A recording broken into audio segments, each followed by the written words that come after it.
Do you need help getting kids to play?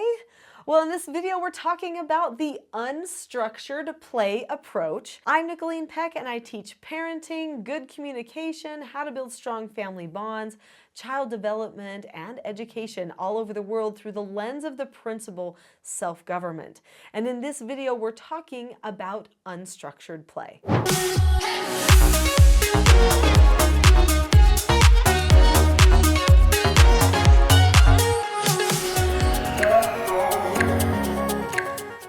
It is no secret that parents in recent generations have become more and more structured with children and their play.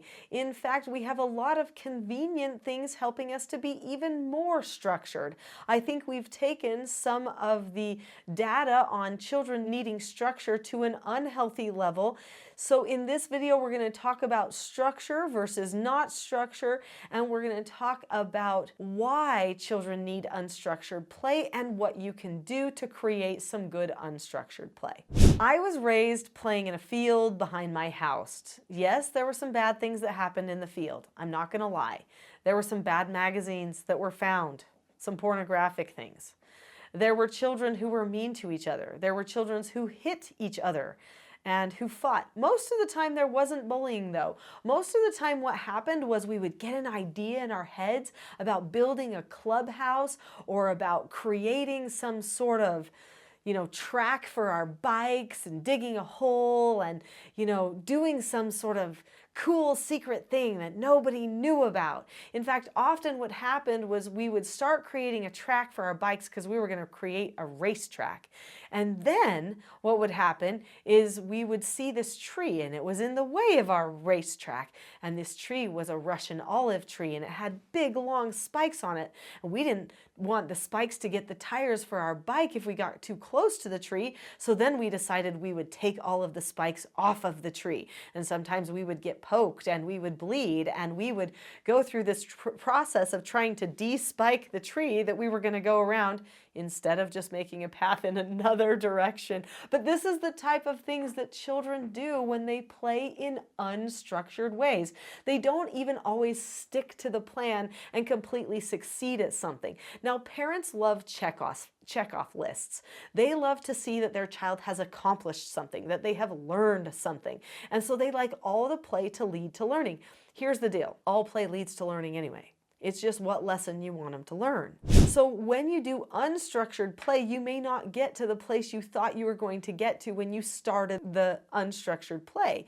Just like when I was playing in the field and we were trying to make the bike track, we ended up learning about trees and how to prune trees. And we went and got tools out of our parents' yard and started cutting on trees in this field. And, did we maybe kill the tree? Probably not that tree. It was way too hardy, but we probably killed a lot of plants, bushes, trees, maybe even some varmints and some wildlife, I mean, there were things that we did.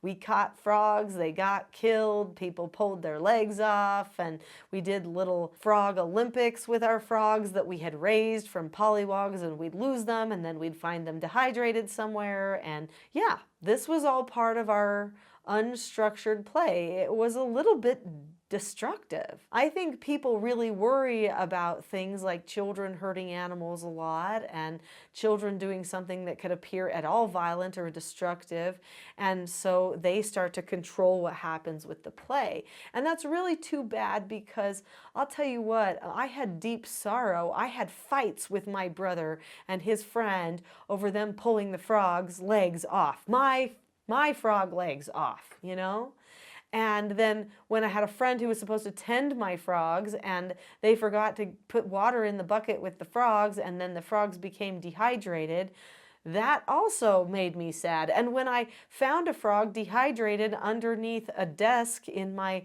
house, and I had lost my frog, and then here it was white and dehydrated like a month later, I felt really bad too, because I knew that that dead frog was my fault. Unstructured play teaches our children lots of things. I know this seems drastic, getting hurt and hurting other creatures, and I certainly am not one of those that says, hey, let's go out and find some animal to hurt. That's not the ways I raised my children, but that's the way that I was raised, and it was powerful. So why do we get so attracted to structured play? There was a study that was done back in the 1960s all about structure for children and how children thrive when they have structure. So when children are structured, then they thrive. They are able to see themselves better. They're able to solve a lot of their problems better. They look for structure. If their parents are not structured, they have more anxiety, they make more bad choices. So parents know, wow, I've got to have structure for my children. They're taking it a little over the top because they're taking away the structure that they invent during their own playtime.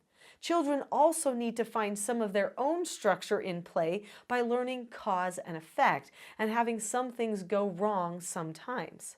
Sometimes when children play unstructured and nobody's paying attention, nobody's watching, they'll fight with another person. Sometimes they might even cross over a boundary line. I know everybody is afraid of sexual boundary lines, me included. I did not want my children to ever be in situations where there would be sexual boundary lines, especially when our culture being more and more sexualized now than it ever has been before. However, I do know that I cannot make sure that nothing ever happens forever and keep them under a glass jar forever. I have to make sure that they are prepared to have experiences where if somebody is going to cross over that line, that they will say no way, and they'll know how to get out of it or how to have some sort of discernment. I just teach them discernment.